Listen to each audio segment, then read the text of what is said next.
جی آیت نمبر 126 ہے 126، جس کو ہم انشاءاللہ دیکھیں گے، آغاز کریں گے۔ نحمدہ و نصلی علی رسولہ الکریم، اما بعد فاعوذ باللہ من الشیطان الرجیم، بسم اللہ الرحمن الرحیم۔ وَإِذْ قَالَ إِبْرَاهِيمُ رَبِّ اجْعَلْ هَذَا بَلَدًا آمِنًا وَارْزُقْ أَهْلَهُ مِنَ الثَّمَرَاتِ مَنْ آمَنَ مِنْهُمْ بِاللَّهِ وَالْيَوْمِ الْآخِرِ قال ومن كفر فأمتعه قليلا ثم أستره إلى عذاب النار وبئس المصير۔ صدق اللہ العظیم۔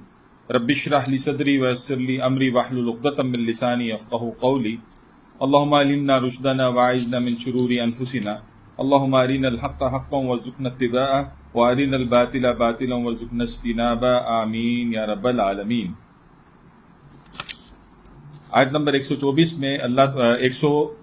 میں 126 میں اللہ تبارک و تعالیٰ فرما رہے ہیں وَإِذْ قَالَ إِبْرَاهِيمُ، اور یاد کرو کہ جب کہا ابراہیم نے رب اجعل هذا بلدا آمنا، کہ اے میرے رب بنا دے اس بلد کو، اس شہر کو آمنا، امن والا، وارزق اہلہ من الثمرات، اور اس کے جو اہل ہیں، اس کو جو رہنے والے ہیں، ان کو رزق عطا فرما اس کے ثمرات میں سے۔ ترجمہ جو یہاں لکھا ہوا ہے وہ تو پھل لکھا ہوا ہے، یعنی اگر اس کو میں دیکھوں وضاحت ابھی آئے گی مزید اس میں۔ من آمن منہم باللہ والیوم الآخر، جو کوئی بھی پھر ایمان لایا اللہ پر اور یوم آخرت پر، قال، اور کہا یعنی اللہ تعالیٰ نے، ومن کفر، کہ جو کوئی بھی پھر کفر کرے گا، فَأُمَتِّهُ قَلِيلًا، تو میں اس کو بھی جو ہے وہ دوں گا نفع قلیلا، مگر تھوڑا سا، ثُمَّ أَسْتَرَّهُ، اور پھر جو ہے میں اس کو مجبور کر دوں گا، إِلَىٰ عَذَابِ النَّارِ، دوزخ کے آگ کی جانب، وَبِئْسَ الْمَصِيرُ، اور بہت ہی بری لوٹنے کی جگہ۔ اب یہ وہ جو رکوع ہے، جیسے کہ ہم تمہید میں اس کی پڑھ چکے ہیں کہ یہ اب جو ہے وہ امت مسلمہ نئی جو اب پیش آنی ہے، یعنی محمد صلی اللہ علیہ وسلم کی امت جو ہے، اس حوالے سے یہ اب تمہیدی باتیں یہاں پر ہو رہی ہیں، اور اس کے لیے جو ریفرنس بن رہے ہیں وہ جد امجد ہیں حضرت ابراہیم علیہ السلام، اور ان کے حوالے سے پھر ان کی دعاؤں کا ذکر ہے، اور وہ خاص وقت کے جس وقت وہ بیت اللہ کی بنیادوں کو اٹھا رہے ہیں، یہ وہ باتیں ہیں کہ جس میں جو ہے وہ اللہ تعالیٰ نے وہ یعنی ان تاریخی حقائق کو بھی ان اقوام کے سامنے بھی رکھا ہے کہ جو اب جھٹلا رہی ہیں، یعنی یہود ہے، اگر وہ دیکھیں تو ان کے جد امجد کون ہے؟ وہ خود ابراہیم علیہ السلام ہے۔ نصارہ ہیں تو دیکھیں تو بیک پہ ان کو کون نظر آئیں گے؟ حضرت ابراہیم ہی نظر آئیں گے۔ اس پر وہ بھی متفق ہیں کہ ابراہیم علیہ السلام سے یعنی ان کے ماننے والوں میں شمار ہوتا ہے ان کا۔ اور تیسری طرف جو ہے وہ اگر مشرکین مکہ کو اٹھا کر دیکھا جائے تو ان کا بھی جو معاملہ ہے وہ اپنے آپ کو دین ابراہیمی ہی کے ساتھ جو ہے منسوب کرتے نظر آتے ہیں۔ تو اب ان آیات میں اللہ تعالیٰ گویا ان حقائق کو واضح کر رہے ہیں کہ ابراہیم کون تھے، اور جب وہ جو تھے یعنی بنیادوں کو اٹھا رہے تھے، پھر کیا وہ دعائیں کر رہے تھے، کیا وہ چیزیں تھیں، ان ہدایات کو سامنے لایا جا رہا ہے تاکہ اس کے اندر جو قطر و بیونت ہو گیا ہے، اس کے اندر جو پرابلمز کریٹ کر دی گئی ہیں، یعنی وقت کے ساتھ تحریفات جو ہوئی ہیں تورات میں اور زبور میں، یا وہ جو اللہ کی جو پچھلی کتب تھی ان کے اندر جو تحریفات ہوئی، تو حقائق اگر جو ہے اس میں مسخ بھی کر دیے گئے ہوں یا عوام کے سامنے آنے سے ان کو چھپا دیا گیا ہو، ان دونوں صورتوں کا جو ہے وہ سد باب اس اعتبار سے ہو رہا ہے کہ اب اللہ تبارک و تعالیٰ گویا ان کو دوبارہ انکوڈ کر کے جو اصل حقیقت ہے وہ انسانوں کے سامنے اس کو بیان کر رہے ہیں۔ تو پیچھے ہم پڑھ چکے ہیں کہ حضرت ابراہیم علیہ السلام جو ہے وہ ان کی اولاد کے ساتھ یعنی وہ ان کا جو ہے وہ اٹھانا اور شہر کو جو امن کی جگہ قرار دینے کے حوالے سے بات، اور پھر یہ کہ ابراہیم مقام ابراہیم مصلی کے جو الفاظ ہیں، اور اسی طرح سے جو ہے وہ یعنی اس گھر کو صاف کرنے کے اعتبار سے یعنی انطہر بیتی للطائفین والعاکفین والرکع السجود، یہ ہم نے پچھلی آیت میں دیکھا تھا۔ اب یہ مضمون آگے بڑھ رہا ہے جس میں اللہ تبارک و تعالیٰ جو ہے فرماتے ہیں کہ جب کہا تھا ابراہیم نے کہ اے میرے رب بنا دے اس گھر کو آمینہ، امن والا بنا دے۔ بیان قرآن میں ڈاکٹر صاحب جو ہے وہ وضاحت کرتے ہوئے اس آیت کے حوالے سے کہتے ہیں کہ یہ جو کہا نا کہ امن والا بنا دے، اور ورزق اہلہ من الثمرات، اور رزق عطا کر اس کے اہل میں سے من الثمرات، یعنی جو اس کے رہنے والوں کو پھلوں سے جو ہے گویا اس کی جو ہے وہ رزق عطا فرما، لیکن کس کے لیے؟ من آمن منہم باللہ والیوم الآخر، یعنی کیٹیگوریکلی باقیوں کی نفی کر دی گئی، یعنی یہ جو رزق کی طلب کی جا رہی ہے اور امن کا جو مانگا جا رہا ہے، یہ رزق اور امن کس کے لیے مانگا جا رہا ہے؟ ہر ایک کے لیے نہیں مانگا جا رہا، اہل ایمان کے لیے مانگا جا رہا ہے جو اللہ پر اور آخرت پر ایمان رکھنے والے ہیں۔ اس سے اس غلط فہمی کو پھر دوبارہ نکال دیجیے گا کہ یہاں پر مراد رسول بھی ہوا ہی کرتے ہیں، اس کی نفی نہیں ہے، وہ جیسے کہ بریکٹڈ مضمون ہے تو اس کے اندر یہ ساری بات پیچھے جیسے ہوئی تھی، اب اگرچہ کہ وہ بریکٹ پیچھے کمپلیٹ ہو چکی تھی، لیکن اب یہ کون ہے؟ حضرت ابراہیم علیہ السلام، تو ظاہر ہے ان کی اطاعت بھی درکار ہے، یہ اسی طرح کی بات۔ تو اب یہ صرف اہل ایمان، یہ کیا وجہ ہے کہ یہاں پر صرف جو ہے وہ اہل ایمان کے حوالے ہی سے دعا کرتے نظر آتے ہیں حضرت ابراہیم علیہ السلام، یعنی اللہ اور یوم آخرت پر جو ایمان لا رہے ہیں ان کو دے امن، ان کو دے رزق۔ تو اس کی وضاحت جو ہے وہ ہم دیکھ چکے، آیت نمبر 24 ہم نے پیچھے پڑھی تھی، وہاں پر جو ہے وہ اللہ تبارک و تعالیٰ نے، اگر آپ دیکھیں اس آیت کے اندر جو ہے وہ ایک بات واضح کر دی تھی، یعنی جب کہا تھا نا کہ قال انی جاعلک للناس اماما، اور پھر کہا قال ومن ذریتی، یعنی انہوں نے حضرت ابراہیم نے کہا تھا میری ذریت کا کیا ہوگا، میری اولاد کا کیا ہوگا، قال لا ینال عہد الظالمین، تو اللہ تعالیٰ نے کہا تھا کہ میرا عہد ظالموں کو نہیں پہنچتا۔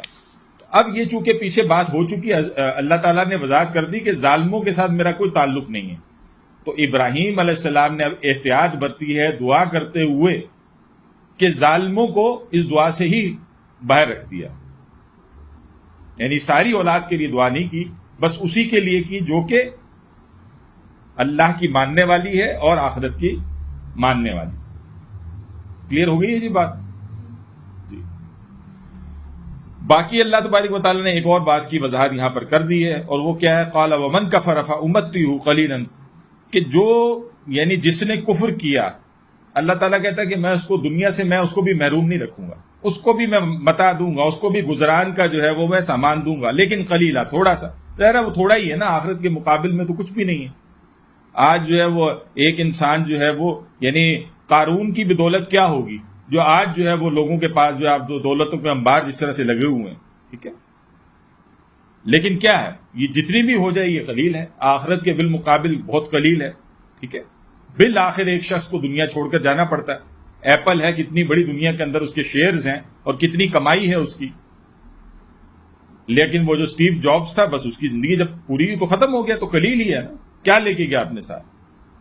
لیکن یہ کہ اللہ تعالیٰ فرماتے ہیں کہ جو ان صفات سے متصف نہیں ہے ان کو بھی میں دوں گا دنیا تھوڑی سی، ثم استر، تھوڑی سی سے مراد یہ نہیں ہے کہ آپ یہ سمجھیے کہ تھوڑی، یعنی پھر یہ میں نے آپ کے سامنے مثال رکھی ہے تو لگتا نہیں ہے نا کہ یہ دنیا تھوڑی ہے ان کے پاس، دنیا کے تھوڑے ہونے کی بات نہیں ہے، دنیا خود تھوڑی ہی ہے، زندگی تھوڑی ہے، دنیا کے اندر کتنا بھی آپ حاصل کر لیں، بالآخر جو ہے وہ آپ نے اس کو چھوڑ کر جانا ہے، تو قلیل ہی ہے، آخرت کے اعتبار سے دیکھا جائے تو یہ قلیل ہی ہے۔ ثم استرہ، اور پھر جو ہے میں ان کو جو ہے یعنی مجبور کر دوں گا، کس پر؟ الی عذاب النار، آگ کے عذاب کی یعنی جو دوزخ کا عذاب ہے اس کی طرف جو ہے وہ مجبور کر دوں گا ان کا داخلہ، کہ وہ اللہ پر اور یوم آخرت پر ایمان نہیں لائے، تو اب ان کا یہ حق نہیں ہے کہ وہ آخرت میں جو ہے وہ کامیاب ہو سکے۔ دیکھیں ایک محرومی تو وہ ہے جو کہ ایمان کی نسبت میں دنیا میں آ جاتی ہے، اور وہ کس چیز کی محرومی ہے؟ وہ جو پیچھے دعا کی تھی امامت کے حوالے سے، ٹھیک ہے، تو اللہ تعالیٰ نے تو بالکل واضح کہہ دیا تھا کہ ایسے لوگوں کو اللہ تعالیٰ امامت سے سرفراز نہیں کرے گا، ٹھیک ہے۔ دنیا کی زندگی میں بہرحال مال و متاع، اور مال و متاع کا دیا جانا کیا ہے، وہ اس کے لیے پھر آپ ذرا اس چیز کو جو ہے وہ دیکھیں، امامت جو ہے نا یہ اللہ تعالیٰ کی نیابت ہے نا، اصل میں تو خلافت کیا ہے، یعنی اللہ تبارک و تعالیٰ کی ریپریزنٹیشن ہے نا، تو بہت بڑی نسبت ہے نا جو کہ ایک انسان کو حاصل ہے، یعنی اللہ ہی کے حکموں کی تنفیذ کے اعتبار سے جب اللہ تعالیٰ ایک انسان جو ہے اس کام کو سر انجام دے رہا ہوتا ہے، بہت بڑی یعنی آپ سمجھے ذمہ داری بھی ہے، اور اگر اس کو صحیح طور پر سر انجام دیا جائے تو بہت بڑی یعنی آپ سمجھے اس کی ویلیو ہے اللہ کی نگاہ میں۔ لیکن ظاہر ہے جو اللہ کے باغی ہیں، جو اللہ کو مان ہی نہیں رہے اور یوم آخرت پر ایمان ہی نہیں لا رہے، وہ اس کے حقدار کیسے ہو سکتے ہیں؟ تو ان کو تو یہ ملنے والی نہیں ہے۔ ایک بات تو اس کی وضاحت یہ، ہاں جہاں تک رہ گئی دنیا میں زندگی میں مال و متاع، کوئی بیریا ٹاؤن میں گھر ہے تو کوئی پتہ نہیں کہاں کہاں دنیا کے اندر کہیں کسی اس سے بھی بہتر اور بہت سی اپرچونٹیز ہیں جس میں لوگ بس رہے ہیں، لیکن اگر یہ والی صورتحال نہیں ہے تو اللہ تعالیٰ ان کو وہ بھی دے رہا ہے۔ کیوں؟ اس کی ایک ریزن تو یہ ہے کہ اللہ کی نگاہ میں ان چیزوں کی ویسے ہی کوئی حیثیت نہیں ہے۔ چلیں امامت کی حیثیت تو اس لیے ہے نا کہ اللہ تعالیٰ کا وہ فرما بردار ہے اور اس کے حوالے فرما برداری کے حوالے سے وہ ہے، ان چیزوں کی اللہ کی نگاہ میں کوئی حیثیت نہیں۔ اس کے لیے وہ ایک دو احادیث جو ہیں اس کو ذرا ذہن میں رکھیں، تو وہ بات سمجھ میں آتی ہے. مثال کے طور پر وہ جو ایک بکری کا بچہ جو ہے وہ مرا ہوا تھا اور وہ ایک کوڑے میں پڑا ہوا ہے کہیں, اور رسول اللہ صلی اللہ علیہ وسلم جو کا گزر ہوا ہے صحابہ کرام کے ساتھ اس جگہ سے, تو رسول اللہ نے فرمایا کہ یہ بکری کا بچہ جو ہے کون اس کو پرچیز کرے گا, خریدے گا کون؟ 1 درہم یا 1 دینار کی بات کی تھی, تو درہم کی غالباً کی تھی. تو صحابہ کرام نے کہا کہ بھئی یہ تو یعنی بکری کا بچہ ہے بھی مردار, اگر یہ زندہ ہوتا تب بھی اس کو کوئی نہ خریدتا, مطلب کان جو ہے اس کا کٹا ہوا ہے, تو یہ تو پہلے ہی عیبدار ہے. تو عیبدار شے کی تو دنیا میں ویسے بھی ویلیو نہیں لگتی, تو زندہ ہوتا تو تب بھی نہ ہوتا, یہ تو ہے بھی مرا ہوا. تو اس وقت جو ہے رسول صلی اللہ علیہ وسلم نے اس بات کی وضاحت کی تھی کہ اللہ کی نگاہ میں دنیا کی اتنی بھی حیثیت نہیں ہے جس کے پیچھے آج ہم بھاگے جا رہے ہیں نا. اللہ کی نگاہ میں دنیا کے مال و متاع اور ان چیزوں کی قطعاً اتنی بھی حیثیت نہیں ہے. اور ایک اور دوسری حدیث کو بھی ذرا ذہن میں رکھیے جس میں رسول اللہ صلی اللہ علیہ وسلم نے فرمایا کہ اگر جو ہے وہ اللہ کی نگاہ میں دنیا کی کوئی بھی حیثیت اور معاملہ ہوتا, دنیا اللہ کی نگاہ میں کوئی حیثیت رکھتی ہوتی, تو اللہ تعالیٰ کافروں کو ایک پانی کا گھونٹ بھی جو ہے میسر نہ کرتا. بات سمجھ میں آ رہی ہے؟ یعنی اتنی بھی ویلیو نہیں ہے. دیکھیے یہ چیز سمجھنا اس لیے ضروری ہے کہ اسی سے انسان کی پوری زندگی کی جد و جہد کا تعین ہوگا, اس کی پریورٹیز متعین ہوں گی, اور اس کے تحت وہ زندگی گزارنے کے لیے صحیح ڈائریکشن کی طرف موو کرے گا. ورنہ یہی وہ چیزیں ہیں جس میں آج بحیثیت مجموعی امت مسلمہ گرفتار ہے, اور پھر ان کی حالت بھی جو ہے وہ فَأُمَّتِّهُ قَلِيلًا ثُمَّ أَسْتَرُّهُ إِلَىٰ عَذَابِ النَّارِ سے کوئی مختلف نہیں ہے. حقیقت حال کے اعتبار سے اٹھا کر دیکھا جائے تو یہ صورتحال اس سے کچھ مختلف نظر نہیں آتی. اور امامت سے محرومی تو ہے ہی, یہ دونوں ہی چیزیں. ہاں اگرچہ کفار کی لسٹ میں تو شامل نہیں ہے, لیکن اللہ رحم فرمائے اگر منافقین کی لسٹ میں شامل ہے تو کتنی بری لسٹ ہے. وَبِئْسَ الْمَصِيرُ, تو بہت ہی بری لوٹنے کی جگہ. کلیئر ہو گئی جی بات؟ جی. تدبر میں امین احسن اصلاحی اس کی مزید وضاحت کرتے ہوئے کہتے ہیں کہ یہ جو دعا کی ہے حضرت ابراہیم علیہ السلام نے, یہ ہاذا بلدا, یہ جو الفاظ آ رہے ہیں, ٹھیک ہے, تو اس کے لیے اس کی ظاہر ایک وجہ ہے نا. یعنی حضرت ابراہیم علیہ السلام وہ ہیں کہ جنہوں نے اپنی فیملی کو وہاں پر چھوڑا ہے نا. حضرت ہاجرہ کو, حضرت اسماعیل کو جب چھوڑ کر جا رہے ہیں تو اب کیا کر رہے ہیں؟ یعنی ظاہری اسباب تو اختیار کرتے نظر نہیں آئے نا ہمیں کہیں حضرت ابراہیم علیہ السلام, کہ ان کے لیے کوئی شیلٹر بنا دیا ہو, کوئی اور معاملہ. پانی تک تو اویلیبل نہیں تھا, ایسا ہی ہے نا.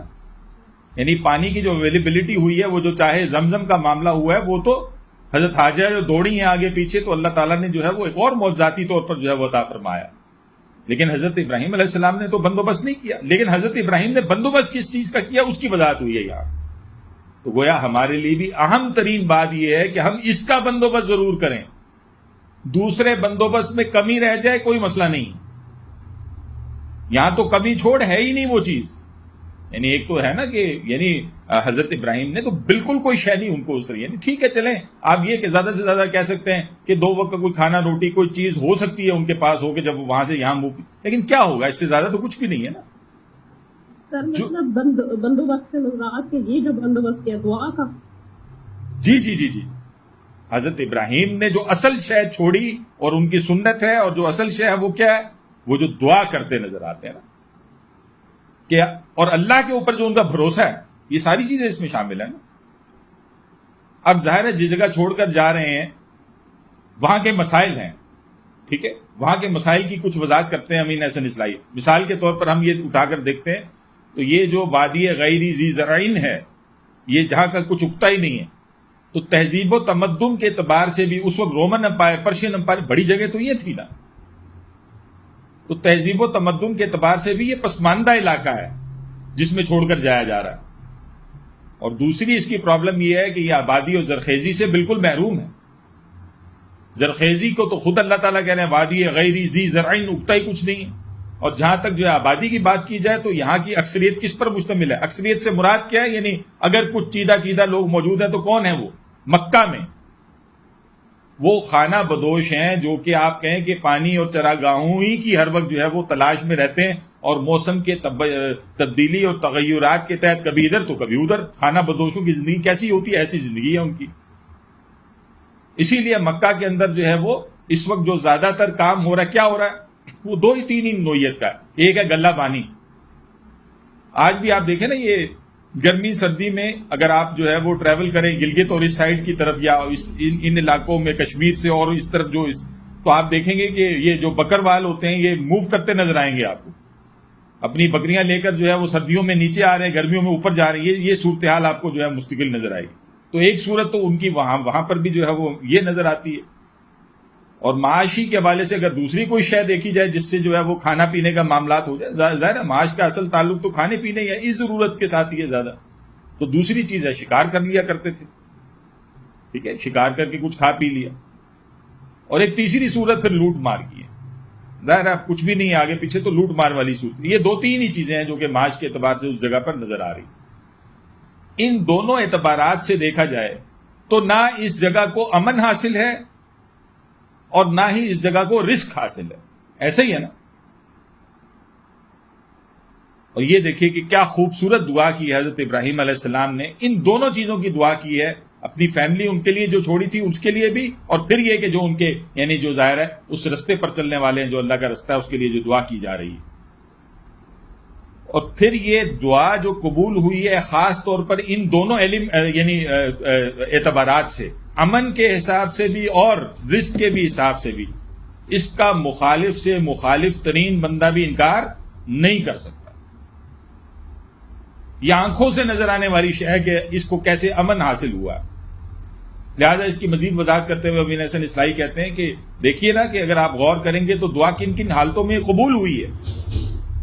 ٹھیک ہے، یعنی ایک شکل اس کی یہ ہے کہ خود اللہ تعالیٰ نے بیت اللہ کو محترم ٹھہرایا ہے، تو اسی کے ساتھ اس جگہ کو وہ امن حاصل ہو جاتا ہے جس میں لڑنا، حملہ کرنا، قتل کرنا، ٹھیک ہے، یہاں تک کہ درخت کاٹنا، یہاں تک کہ جانوروں کو کسی کو نقصان پہنچانا، ٹھیک ہے، یعنی یہ ساری چیزیں حرمتوں میں آ گئی ہیں. کس جگہ پر؟ اس حرم میں. وہ جو امن جو جس کی دعا مانگی ہے ھذا بلد آمینہ، تو وہ اس کو اللہ تعالیٰ نے بخشا اس جگہ کو. پھر اسی جگہ پر آپ دیکھیں کہ ان اللہ تعالیٰ کے یعنی اللہ تعالیٰ نے محترم ٹھہرائے ہوئے مہینے جس میں جو ہے حج اور زیارت کے لیے لوگ تشریف لا رہے ہیں. اور ہم پڑھ چکے ہیں کہ یہ تو قومیں ایک دوسرے کی خون کی پیاسی تھی، مکہ کے اندر جو ہے وہ یہی سارا کچھ چل رہا ہوتا تھا، لیکن ان 4 مہینوں کی حرمت کا حساب خیال وہ بھی کیا کرتے تھے. اس اعتبار سے بھی جو ہے وہ امن بخشا اللہ تعالیٰ نے. اور پھر بیرونی حملوں کے سے بھی اللہ تعالیٰ نے اس سارے خطے کو محفوظ رکھا، اس جگہ کو محفوظ رکھا. تاریخ میں آپ کو کوئی روایت نہیں ملے گی کہ جس کے اندر جو ہے وہ یعنی اس کی جغرافیہ اور اس کی جو ہے وہ آپ کہہ لیجئے اس کی جو کٹھنائیاں ہیں، اس کی جو موسمی سختی ہے، جو بھی کچھ کہہ لیں، ان ساری صورتحال کے تحت اللہ تعالیٰ نے یعنی باہر کی اقوام ادھر آ کر جو ہے وہ حملے یا اس قسم کے کام نہیں کر سکیں. اگر ایک واقعہ ملتا بھی ہے تو واحد آپ کو کس کا ملے گا؟ ابرہا کا ملے گا نا. تو ابرہا کے ساتھ بھی اللہ تعالیٰ نے کیا کیا تھا؟ وہ سب کے سامنے.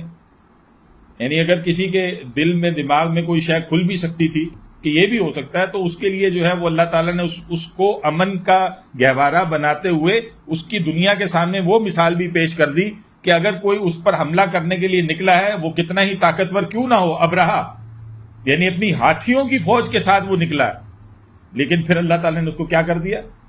کاسفن معقول کھایا ہوا بھس ہے جس کو جو ہے وہ بنا دیا. یہ ہے کہ جو اللہ تبارک و تعالیٰ نے اس جگہ کو پھر امن جو ہے وہ بخشا. اور یہ عظیم دعا ہے کہ جو حضرت ابراہیم علیہ السلام کی جو ہے وہ قبول ہوتی نظر آتی ہے. یہ ہو گیا امن کا معاملہ. لیکن دوسری کیا؟ ورزق اہلہ من الثمرات، یعنی یہ جو اب رزق کا مسئلہ، رزق ہے یا معاشی جو مسئلہ ہے، اس کو کیسے اللہ تعالیٰ نے جو ہے اس کے بندوبست فرمائے. آپ یہ دیکھیے کہ حضرت ابراہیم علیہ السلام کی وہ جو دعوت پھیلی ہے، اسماعیل علیہ السلام کی جو دعوت پھیلی ہے، یہ سارے معاملات ہوئے ہیں، تو اس سے کیا ہوا؟ لوگ حج کے لیے ادھر آنا شروع ہوئے.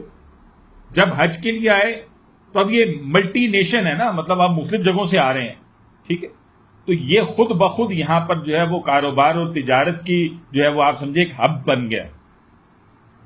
یعنی وہ جو میلے لگا کرتے تھے وہ کیوں لگا کرتے تھے؟ اس کے اندر یہی ہو رہا ہے، اس کے اندر جو ہے وہ یعنی ٹریڈ ہو رہی ہے.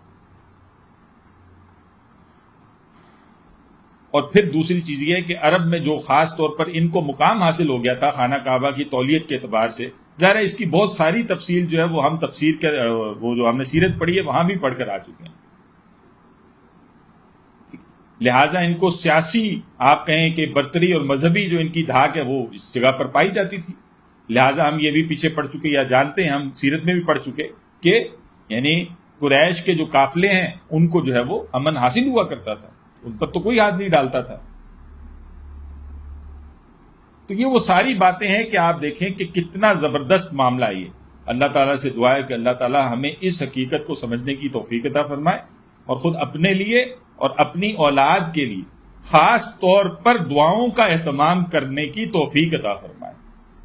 آج یہ سب سے بڑی پریشانیاں ہوتی ہیں، ماؤں کے اکثر سوالات ہوتے ہیں پیچھے، یہاں ظاہر کلاس کے اندر بھی میرے سامنے آتے رہتے ہیں. بچوں کے اعتبارات سے پریشانی ہوتی ہے، باہر کا ماحول کس قسم کا ہے، 10,000 چیزیں. لیکن دیکھیں نا کہ جو چیزیں اب یہ دونوں چیزیں امن اور رزق، ان کا تعلق دور دور تک نظر ہی نہیں آتا اس جگہ کے ساتھ. اب یہ ہوگا کیسے؟ ایک طریقہ کار یہ تھا کہ حضرت ابراہیم علیہ السلام یہ سارا اپنے سر پہ سوار کرتے، جیسے کہ ہم اپنے سر پہ سوار کر لیتے ہیں چیزوں کو. میں کروں گا، میں کروں گی. اچھا اس کی نفی نہیں ہے، ٹھیک ہے، جو کچھ آپ کر سکتے ہیں آپ کیجئے. دین یہ تو نہیں کہتا کہ آپ اس کو چھوڑ دیں، آپ اس کی نفی نہیں ہے اس کا اعتبار. لیکن توکل، بھروسہ، اعتماد، تعلق، وہ دعا ہے کہ ایک انسان جو ہے وہ اللہ تعالیٰ سے اپنے گھر والوں کے لیے، اپنے بچوں کے لیے جو ہے وہ مانگے. اور جب دعائیں قبول ہوتی ہیں نا تو پھر آپ یہ دیکھیں کہ یہ بہت ذاتی چیزیں ہوتی ہیں کہ جن کا دنیا میں عام طور پر جو ہے وہ آپ کو نظر بھی نہیں آتا کہ یہ ہوگا کیسے. ذرا آپ تصور تو کیجئے نا، تپتی دھوپ میں ایک بالکل ریگستان کے اندر ایک خاتون ہے اور اس کا بچہ دودھ پیتا، اس کو چھوڑ کر ایک شخص جا رہا ہے اور یہ دعا کر رہا ہے. کتنی بڑی دعا ہے کہ جب اللہ تعالیٰ نے ان کے حق میں قبول کیے. تو رہنمائی ہے نا قرآن. جب ہم آج کہتے ہیں کہ قرآن ہمارے لیے رہنمائی ہے، تو کیا قرآن ہمارے لیے ان معنوں میں رہنمائی نہیں ہے؟ یقیناً رہنمائی ہے. تو ہمیں اس سے یہ چیز حاصل کرنی چاہیے نا. ہمیں سب سے زیادہ کوشش اپنی اولاد کے ضمن میں دعاؤں کی صورت میں کرنی چاہیے، اللہ پر بھروسے کی صورت میں کرنی چاہیے. باقی چیزیں سیکنڈری ہیں، ان کو اختیار کریں. یا اگر نہیں کر سکتے کسی، جیسے یہاں پر نہیں کی گئی کسی، مطلب ظاہر ہے ساری چیزیں تو انسان کے ہاتھ میں نہیں ہوتی. جہاں نہیں کر سکتے تو پھر یہ کوشش نہ کریں کہ اس کو بھی ہاتھ میں ہی چڑھائیں لازمی. اس کے لیے یہ کوشش کریں زیادہ سے زیادہ دعائیں اور یہ معاملات کیجیے. بات کلیئر ہوگی ہے جی؟ تفہیم میں ایک اور بہت خوبصورت بات اس آیت کے اعتبار سے واضح کی گئی ہے، اور وہ یہ کی گئی ہے کہ دیکھیے یہاں پر جو رزق کی فراوانی کی بات ہے نا، اور اس کے ساتھ جو ہے وہ کہا گیا کہ ومن کفر فامتعوا قلیلا ثم اضطرہ الی عذاب النار. اس بات نے اس بات کی وضاحت بھی کر دی ہے. مولانا مودودی کہتے ہیں کہ یہ جو دنیا کے رزق کی فراوانی ہے یا اس کا حاصل ہو جانا ہے، یہ اللہ کی رضا کو ظاہر نہیں کرتا، کیونکہ اللہ کی رضا کو ظاہر کرنے کے لیے حضرت ابراہیم علیہ السلام اور ان کی ملت کا جو طریقہ کار رہا ہے، اور وہ اللہ پر ایمان اور یوم آخرت پر ایمان، اور وہ جو امامت ہے، اور وہ جو سارا رستہ ہے، اور وہ جو دعا ہے، اور وہ جو سارا رستہ ہے، وہ جو اللہ پر توکل ہے، اور وہ چیزیں جو جڑی وہ ہے جو کہ اصل میں جو ہے وہ ایسٹ ہوتا ہے بندے کا. ورنہ یہ چیزیں جو ہیں یہاں پر دیکھیے نا، یہاں پر اللہ تعالیٰ کہہ رہا ہے میں دے دوں گا تھوڑے دنوں کے لیے، لیکن پھر کروں گا کیا؟ پکڑ کر جو ہے جہنم کی آگ میں جو ہے وہ ڈال دوں گا. یہ چیزیں انسان کو جو ہے، یہ جو آج آپ دیکھیں کتنی بڑی بدقسمتی ہے، بہت ساری جگہوں پر آپ دیکھیں گے حرام سے وہ جو ہے وہ کوئی عمارت تعمیر ہوئی ہے اور اس کے ماتھے پر لکھ دیا گیا کیا؟ ھذا من فضل ربی. تو اب یہ کیا ہے؟ یہ دین میں اس چیز کی کوئی اہمیت نہیں. وَبِئْسَ الْمَصِيرُ، اور وہ بہت ہی بری جو ہے وہ لوٹنے کی جگہ ہے. وَإِذْ يَرْفَعُ ابراہیم، اور جب اٹھاتے تھے، رفع کرتے تھے، بلند کرتے تھے ابراہیم علیہ السلام القواعد، یعنی بنیادیں، من البیت، بیت کی یعنی خانہ کعبہ کی بنیادیں جب وہ اٹھا رہے تھے. وَإِسماعیل، اور ابراہیم بھی اٹھا رہے تھے اور اسماعیل بھی اٹھا رہے تھے، یعنی دونوں یہ کام کر رہے تھے. اور جب یہ دونوں کام کر رہے تھے، اب آپ دیکھیں ان آیات میں آپ کو مستقل ایک ہی چیز نظر آئی، دعا دعا دعا دعا. اصل میں جو چیز انسان کے بس کی ہوتی نہیں ہے، وہ اگر کسی طرح حاصل ہو بھی تو دعا ہی سے ہو سکتی ہے. اور اگر اصل حقیقت میں دیکھا جائے تو کوئی بھی چیز انسان کو اصل میں حاصل ہوتی بھی نہیں ہے جب تک کہ اللہ کا اذن نہ ہو. عقیدے کے اعتبار سے اگر اٹھا کر دیکھا جائے تو جو چیز آپ کو بن مانگے بھی ملی ہے تو بھی اللہ کے اذن ہی سے ملی ہے نا. لیکن اب ایک فرق ہے, جب آپ دعا کر کے آپ کو کوئی شے حاصل ہوگی اور عام طور پر غفلت میں جیسے کہ دنیا میں لوگوں کو چیزیں مل جاتی ہیں اس طرح آپ کو مل جائے گی, تو یہ دونوں ایک ہی جیسی باتیں ہیں, کوئی فرق ہے جی؟ کیا خیال ہے؟ سر فرق ہے. کیا فرق ہے؟ مطلب کہ جو آپ غفلت میں اگر نعمتیں ملتی جا رہی ہیں اور پھر آپ غفلت میں بھی ہیں تو وہ پھر مطلب کہ وہ نعمتیں آپ نے یعنی اللہ پہ توکل یا بھروسہ کر کے یا اس سے کچھ الگ پیدا کر کے تو حاصل نہیں کی ہے, تو اس کی اتنی آپ اس کو فار گرانٹیڈ ہی لیتے ہیں نا. جی جی دیکھیں نا, جب آپ نے سب سے پہلی بات تو یہ ہوتی ہے کہ جب اس طرح سے آپ کو نعمت ملتی ہے یقیناً آپ کے دل سے وہ شکر کا جذبہ نکلتا ہے نا. جی تو یہی حاصل ہے نا. نعمت کے ملنے پر بندہ مومن سے اللہ تعالیٰ کیا چاہتا ہے؟ وہ شکر کرے, اور شکر کرنے کے لیے وہ ذریعہ کیا ہے کہ بندہ دعا کرے اللہ تعالیٰ سے, اور دعا کی صورت میں جب ایک انسان کو وہ شے حاصل ہوتی ہے تو لازمی نتیجہ شکر بن جاتا ہے. انسان کے دل سے گویا وہ آواز آتی ہے کہ یا اللہ تیرا شکر ہے, یا اللہ میں نے تیرے سے مانگا تھا, الحمدللہ یا اللہ تو نے مجھے. اچھا پھر وہ نعمت بھی آپ کے لیے واقعتاً نعمت بن جاتی ہے, جیسے کہ حضرت اسماعیل علیہ السلام آپ دیکھیے واقعی نعمت ہے حضرت ابراہیم علیہ السلام کی, کتنی بڑی نعمت ہے. مطلب آج ہم اپنی اولادوں کے ذریعے سے اندازہ لگائیں نا کہ کتنی بڑی نعمت ہے حضرت اسماعیل علیہ السلام. کیا آج ہماری اولادیں اس طرح ہماری بات مانتی ہیں جس طرح سے حضرت اسماعیل نے مانی تھی؟ سوچیں ذرا. سر ایسا نہیں. کوئی آرگیومنٹ دیا تھا کہ جب جو ہے وہ ان کو کہا کہ ابراہیم نے کہ بھائی میں تو تمہارا گلا کاٹوں گا, مجھے تو اللہ نے یہ حکم دیا. تو اسماعیل کا کردار ذرا دیکھیے, اللہ سے ان کا تعلق دیکھیے. کہ اللہ کہ ابا جان آپ کو جو اللہ نے حکم دیا ہے آپ اس کو کر گزریے, اور آپ مجھے فرما برداروں میں سے پائیں. اصل فرما برداری تو اللہ ہی کی تھی نا, لیکن باپ کی فرما برداری بھی تھی کہ نہیں تھی؟ دنیا میں اصل میں تو دنیا میں تو باپ ہی کی فرما برداری تھی نا, جو بتا رہا تھا کہ یہ اللہ کی فرما برداری ہے. اور ذرا ایکسپیکٹ کریں کہ آج ہم اپنی اولاد کے سامنے اس طرح کی بات کو رکھیں, کیا نتیجہ نکلے گا؟ یہ تو بہت بڑی بات ہے نا, چھوٹی باتوں کو رکھ لیں, آرگیومنٹ شروع ہو جاتے ہیں نا, آگے باتیں شروع ہو جاتی. نہیں ابا جان, بعض صورتوں میں یہ ہوتا ہے بھئی ابا جان آپ کو کیا پتا, ٹھیک ہے, اما جان آپ کو کیا پتا, وقت بدل گیا, زمانہ بدل گیا, آج تو بات ہی فرق ہو گئی. آج ذرا اپنی اولاد کو اس طرح کی سختی کے قریب بھی کسی چیز میں ڈالنے کی ذرا کوشش کیجئے جس میں ڈالا تھا حضرت ابراہیم علیہ السلام نے حضرت ہاجرہ کو اور اسماعیل کو. اکثر و بیشتر گھر ختم نہ ہو جائے تو اسی کے امکان زیادہ ہوں گے. وہ بیوی کہے گی تمہارا دماغ خراب ہو گیا, یا وہ شوہر جو ہے وہ, اب یہ مسئلے نے, اور اولاد جو ہے وہ علیحدہ باغی ہو جائے گی. کیا ہوگا؟ ایسے ہی ہوگا. ان ساری چیزوں کو کس چیز نے کور کیا ہے؟ وہ جو اللہ کے ساتھ حضرت ابراہیم علیہ السلام کا تعلق ہے, اور وہ جو دعا ہے کہ جو اللہ کی جناب. اور دیکھیں یہ تربیت ہے نا, تربیت ہے. یہی تربیت حضرت اسماعیل سے یہ سارے کام کروا رہی ہے نا. وَإِذْ يَرْفَعُ إِبْرَاهِيمُ الْقَوَاعِدَ مِنَ الْبَيْتِ وَإِسْمَاعِيلُ رَبَّنَا تَقَبَّلْ مِنَّا. اب یہ دونوں جو کہہ رہے ہیں تو اسماعیل علیہ السلام کو بھی تربیت میں یہ بات سکھلائی گئی ہے نا کہ مانگو اللہ تعالیٰ سے. اولاد کی تربیت بھی اسی بنیاد پر اٹھائی گئی ہے نا. اچھا یہ بھی آج ہمارے بہت سارے مسئلوں کا حل ہے. آج جو اکثر جو ہے وہ اولاد جو ہے وہ آپ کے خلاف کھڑی ہو جائے یا کوئی اور معاملہ ہو جائے تو اکثر و بیشتر اس میں یہی بات ہوتی ہے نا کہ جی یہ میری ضرورت ہے, یہ فلانی ضرورت ہے, اس کو پورا ہونا چاہیے. اب بعض صورتوں میں ظاہر سی بات ہے کہ والدین اس حیثیت میں نہیں ہوتے، چاہے وہ معاشی ہوتی ہے کوئی بھی ہوتی ہے، کہ وہ اس مسئلے کو حل کر سکیں، تو کیا کرنا ہوتا ہے؟ اگر آپ یہ والا ان کو ڈسپلن سکھا دیں کہ بھائی دیکھو اللہ تعالیٰ ہے کہ جس سے تم مانگو اصل میں، اور دیکھو اللہ اسباب کرتا ہے، ہم سب اسی کے محتاج ہیں، اللہ تعالیٰ سبب کرتا ہے. جیسے کہ یہاں پر اسماعیل علیہ السلام بھی دعا مانگ رہے ہیں اللہ سے، یہ تربیت ہوئی ہے.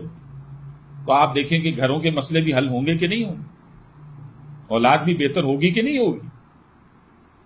یہ وہ بات ہے، یہ وہ گرہ ہے کہ جس کو جو ہے اگر ہم باندھ لیں اپنے ساتھ اور اپنی اولادوں میں منتقل کر دیں، اس کے سوا ہم کچھ کر بھی نہیں سکتے. اگر آپ مجھے سر پوچھیں، مطلب آج جو ہے وہ کسی کا بچہ جو ہے وہ ملک سے ہی باہر پڑھنے کے لیے چلا گیا، تو اب وہاں پر جو ہے وہ نہ باپ ہے نہ ماں ہے، کیا پتا وہ پڑھ رہا ہے یا کیا کر رہا ہے، آپ کو کیا پتا. اور کسی ماں سے اٹھا کر پوچھیں تو کسی باپ سے اٹھا کر پوچھیں، وہ کبھی یہ بات نہیں مانتا کہ میرے بیٹے کے اندر، میری بیٹے کے اندر کوئی خرابی ہوتی ہے. ٹھیک ہے نا، وہ نہیں مان سکتا. لیکن آپ کو کیا پتا اس ماحول کے اندر وہ کیا کر رہا ہے. سکھلانے کی چیز یہ ہے، بتلانے کی چیز یہ ہے، جوڑنے کی چیز یہ ہے جس کے ساتھ جوڑا. اور پھر ایک اور بہت بڑی اہم بات ہے جو کہ انہی آیات، ان ساری چیزوں کے ساتھ آپ دیکھیں، اسماعیل علیہ السلام جو تھے وہ ہر وقت جو ہے اس دعا کی خوبصورتی کو ذرا ملاحظہ کیجیے. مطلب ساتھ ساتھ رہیں اپنے باپ کے مشن کے، اور اللہ کے اس حکم کے تحت جو ہے ان کے ساتھ معاون رہیں. کتنی یعنی اس کی اتنی ڈائمینشنز ہیں نا کہ اگر اس پر گفتگو شروع کی جائے تو اب جیسے میں تو کافی ٹائم ہو گیا جو ایک بات کو اگر ایکسپلین کرنے کی طرف آئے ہیں تو آ رہے ہیں. تو یہ وہ چیز ہے کہ جس کو آج جو ہے وہ ہمیں اپنی اولادوں کو بھی سکھانے کی ضرورت ہے اور خود بھی سیکھنے کی ضرورت ہے. اور آج کے اس گئے گزرے دور کے اندر اگر ہم کسی رسی کو تھام کر کسی صحیح نتیجے تک اور صحیح جگہ تک پہنچ سکتے ہوں اور جس سے ہمارے خاندانی نظام بھی مضبوط رہتے ہوں، تو اس کی واحد بنیاد یہ ہے کہ ہم اللہ تعالیٰ کے ساتھ مخلص ہونا، اور کوئی طریقہ کار نہیں ہے. وَإِذْ يَرْفَعُ إِبْرَاهِيمُ الْقَوَاعِدَ مِنَ الْبَيْتِ وَإِسْمَاعِيلُ، یہ قواعد کہتے ہیں، یہ قاعدہ کی جمع بنیادیں، یعنی وہ جب بنیادیں اٹھا رہے تھے. اس کی کچھ تاریخی طور پر بھی چیزیں ہیں جس کو جو ہے وہ ڈاکٹر صاحب نے بیان القرآن کے اندر بیان کیا.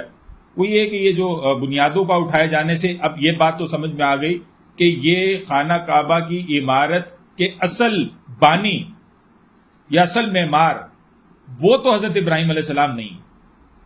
یہ بات تو یہاں سے واضح ہو گئی نا، کیونکہ اگر وہ بنیادیں اٹھا رہے تھے اس کا مطلب ہے وہ چیز پہلے ایگزسٹ کر رہی تھی جس کی بنیادوں کو وہ کچھ گویا ہوا ہے، کوئی کچھ مسمار ہوا ہے، کوئی اور معاملہ ہوا ہے جس کے تحت یہ ہوا. وہ کیا ہوا وہ بھی میں ابھی آپ کے سامنے رکھ دیتا ہوں. لیکن اب وہ جو ہے وہ بنیادیں اٹھا رہے ہیں. تو پھر اس کے اصل معمار کون ہے؟ وہ ہمیں ملتا ہے حضرت آدم علیہ السلام. اصل وہ ہیں کہ جنہوں نے سب سے پہلے جو ہے اس کو تعمیر. لیکن اب یہ حضرت آدم علیہ السلام سے حضرت ابراہیم علیہ السلام کا جو ڈسٹنس ہے نا، وہ 4000 سال کے قریب کا ڈسٹنس ہے. تو ظاہر ہے یہ کیسے ممکن ہے کہ 4000 سال میں صرف بیت اللہ ہی تھا کہ جو بطور مسجد جو ہے وہ موجود تھا. دنیا میں اور مسجدیں نہیں ہوں گی، ظاہر ہے اور بھی ہوں گی، لیکن بیت اللہ بھی ہے جو کہ اصل میں جو ہے وہ اللہ کا گھر کے اعتبار سے جو جیسے آج اس کو ایک امتیاز حاصل ہے وہ اپنی جگہ پر ہے. پھر جب ہم سیرت کا مطالعہ کر رہے تھے تو ہم یہ بات پڑھ رہے تھے کہ وہاں پر بھی رینوویشن ہوئی ہے نا، یعنی خود رسول اللہ صلی اللہ علیہ وسلم کے وقت میں سے آنے سے قبل بھی جو ہے وہ جو ابو طالب کے ذریعے سے جو ہے اس کے کام ہوا ہے نہیں ہے اس کا. ٹھیک ہے، تو وہ یہ ظاہر ہے مرور ایام جیسے جیسے وقت گزرتا ہے تو ظاہر ہے عمارت کو جو ہے ان چیزوں کو اپنی جگہ پر جو ہے اس کو ٹھیک ٹھاک کرنے کی ضرورت پڑتی ہے. پھر یہ علاقہ وہ بھی تھا جو کہ ایک وادی کی صورت میں، اور یہاں سیلاب جو ہے وہ اس کا پانی گزرا ہے اور اس نے نقصان پہنچایا بیت اللہ کو. یہ معاملات ہوتے تھے سیرت میں، ہم نے کوئی پڑھا تھا کوئی 4-5 دفعہ تو یہ جو ہے اس کی بڑی بڑی جو معاملات ہوئے ہیں وہ تو ہمیں تاریخ میں نظر آتے ہیں. تو اب یہ وہ بنیادیں ہیں جس کو واضح کیا اللہ تعالیٰ نے ابراہیم پر اور اسماعیل پر، اور وہ ہیں کہ جو ان بنیادوں کو پھر گویا اشرنوں اٹھاتے نظر آتے ہیں. تفصیل کے ساتھ یہ مضمون جو ہے وہ 17ویں پارے یعنی وہ جو ہے وہ اس میں نظر آتا ہے سورہ حج کے اندر آپ کو یہ مضمون ملے گا. اور یہ وہ وقت تھا کہ جس وقت یہ دونوں بنیادوں اٹھا رہے ہیں تو اسماعیل علیہ السلام کے حوالے سے کہا جاتا ہے کہ ان کی عمر جو ہے وہ 13 سال تھی. 13 ایئرس کے تھے.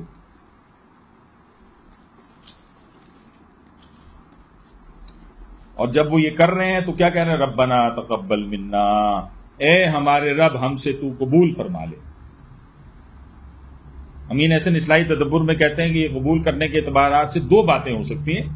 ایک تو یہ ہو سکتی ہے کہ جو وہ کام کر رہے ہیں، یعنی وہی جو عاکفین انطہر بیتی للطائفین والعاکفین والرکع السجود کے لیے باقاعدہ جو ہے وہ اب جو ہے ایک عبادت اور بندگی کے لیے گویا یہ جو گھر ہم بنا رہے ہیں اس کو دوبارہ اس قابل کر رہے ہیں کہ اس میں لوگ آیا کریں، اس کو قبول فرما لیں. ایک مطلب اس کا یہ ہو سکتا ہے. ایک دوسرا مطلب بھی ہو سکتا ہے، اور وہ دوسرا مطلب کیا ہے کہ اب یہ بنیادیں اٹھاتے ہوئے جو اب ہم تجھ سے التجائے کر رہے ہیں، دعائیں کر رہے ہیں، یا اللہ تو اس کو قبول کر لے، ان دعاؤں کو قبول کر لے.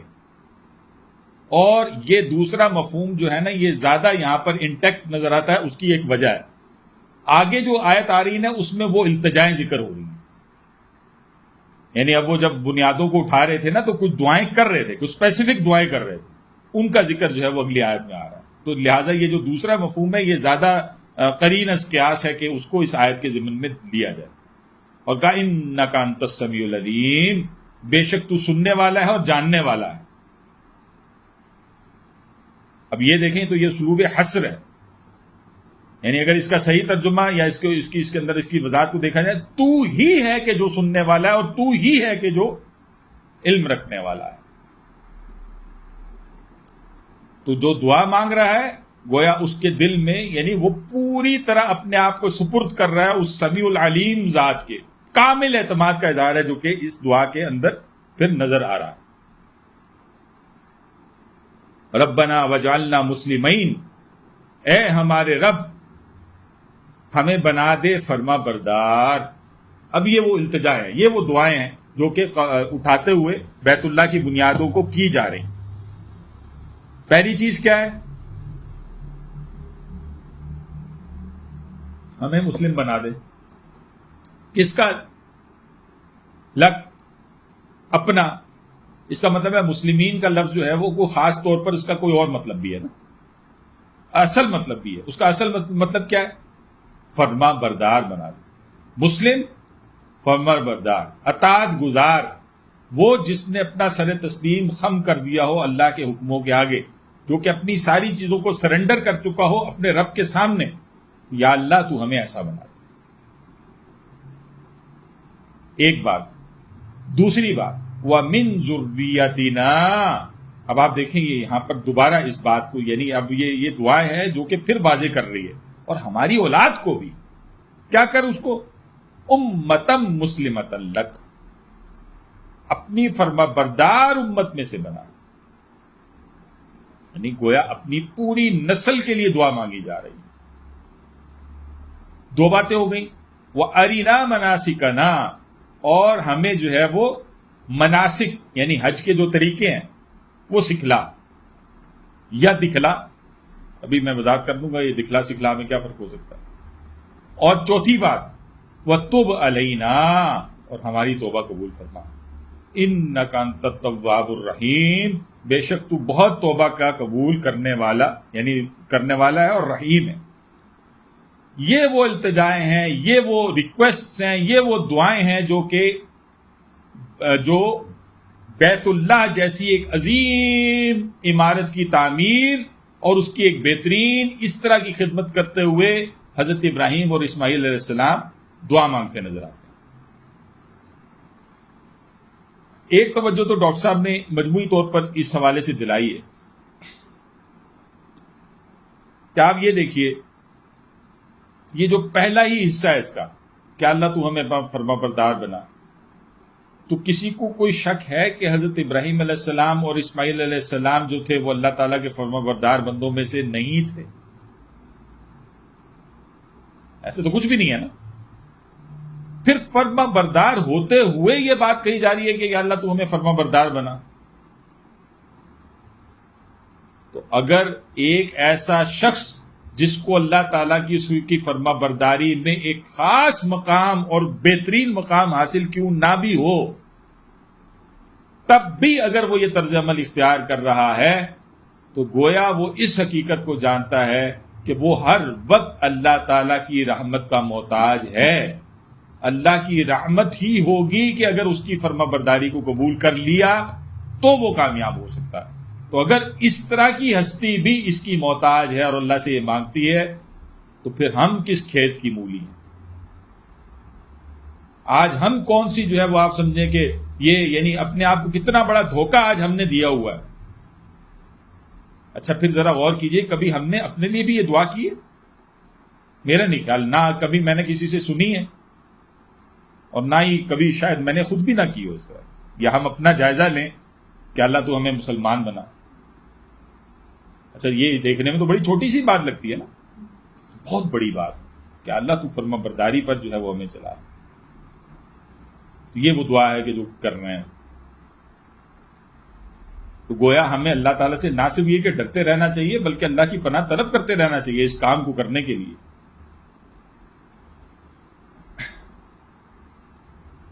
پھر یہ آپ یہ دیکھیں گے، یہ جو ہے وہ جیسے پچھلی آیت میں ربنا تقبل منا، یہاں پر ہے ربنا وجعلنا مسلمین لک ومن ذریتنا، ٹھیک ہے. اسی طرح جو اگلی آیت آ رہی ہے وہاں پر بھی جو ہے وہ الفاظ جو ہے وہ ربنا وبعث فیہم رسولا منہم، یہ ربنا کی ایک تکرار ہے.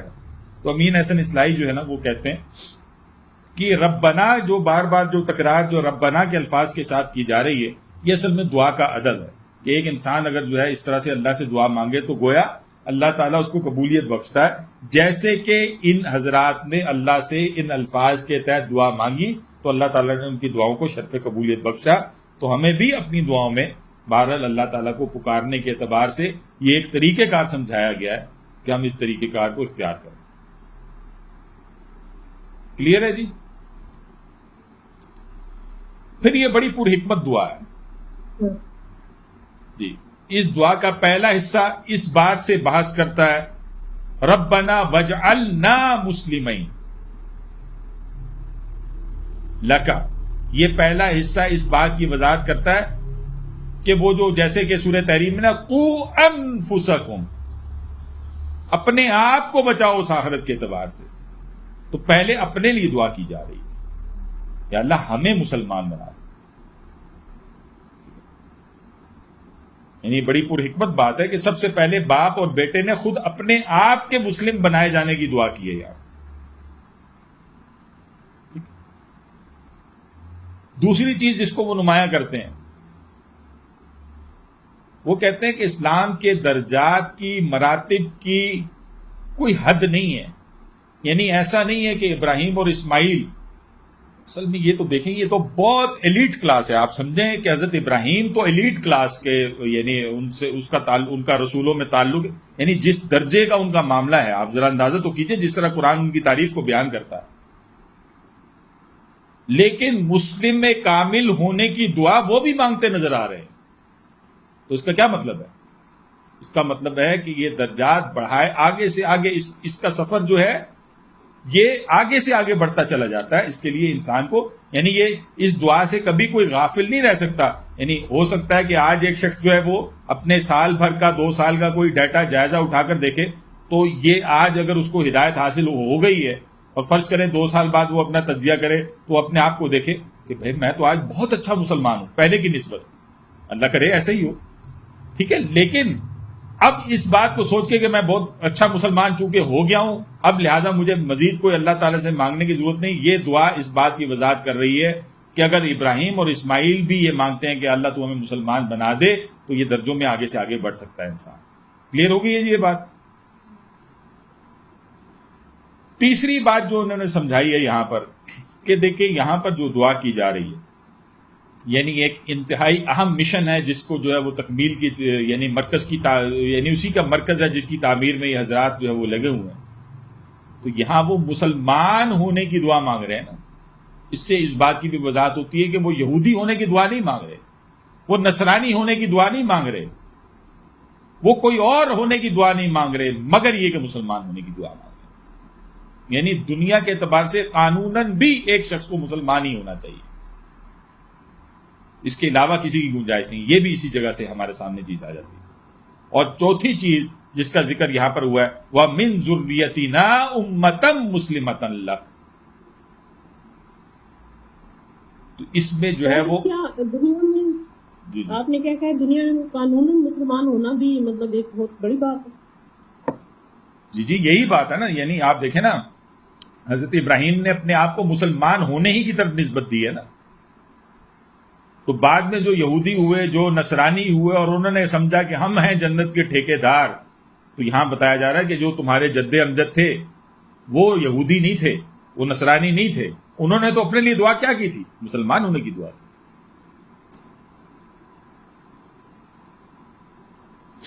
ٹھیک ہے. اب یہ جو تیسری بات ہے کہ وَمِن ذُرِّيَّتِنَا أُمَّةً مُسْلِمَةً لَكَ, کہ ہماری اولاد میں سے بھی ایک فرما بردار امت بنا. تو اب یہ ظاہر ہے یہ ڈائلاگ کس کے درمیان میں ہو رہا ہے؟ یہ ڈائلاگ ہو رہا ہے محمد رسول اللہ صلی اللہ علیہ وسلم اور نہیں سوری حضرت ابراہیم علیہ السلام اور ان کے بیٹے اسماعیل کے درمیان. اس کا مطلب ہے کہ یہ کس کی بات ہو رہی ہے؟ بنی اسرائیل کی بات تو نہیں ہو رہی نا, بنو اسماعیل کی بات ہو رہی ہے نا. کیا خیال ہے؟ اگر اس چین کو اٹھا کر دیکھیں گے جو کہ ابراہیم اور اسماعیل کی ہوگی تو یہ تو بنو اسماعیل کی بات ہوگی نا. ذریتنا امتم مسلمۃ لک کے اعتبار سے دیکھا جائے تو یہ جو اب یعنی آپ سمجھے کہ جو ذریت جس کی بات ہو رہی ہے, جس کے لیے دعا کی جا رہی ہے, وہ کون ہے؟ وہ بنی اسرائیل ہے یا بنی اسماعیل ہے؟ یہاں بنی اسماعیل کی اس فضیلت کی جو ہے وہ بات ہو رہی ہے. اور پھر ہم یہ دیکھتے ہیں کہ انہی کی نسل سے یہ دعا بھی قبول ہوئی کہ نہیں ہوئی؟ یہ دعا اسی طرح قبول ہوئی نا. اور اس کے لیے وہ پھر ایک ہی رسول آئے نا. کون آئے وہ؟ محمد رسول اللہ صلی اللہ علیہ وسلم. بنو اسماعیل سے تو ایک ہی رسول آئے نا بعد میں, رسول اللہ صلی اللہ علیہ وسلم. اور ان سے یہ ذریتنا امتم مسلمۃ لک کے اعتبار سے اٹھا کر دیکھا جائے تو ایک پوری نوع انسانی جو آج کی کھڑی ہے یہ اصل میں تو امت مسلمہ ہی کی, یعنی اس پہ خاص طور پر جس نے قبول کر لیا وہ امت مسلمہ ہی ہے نا. یہ وہ دعا ہے جو کہ بحیثیت مجموعی اللہ تعالی نے اس کو قبول کیا.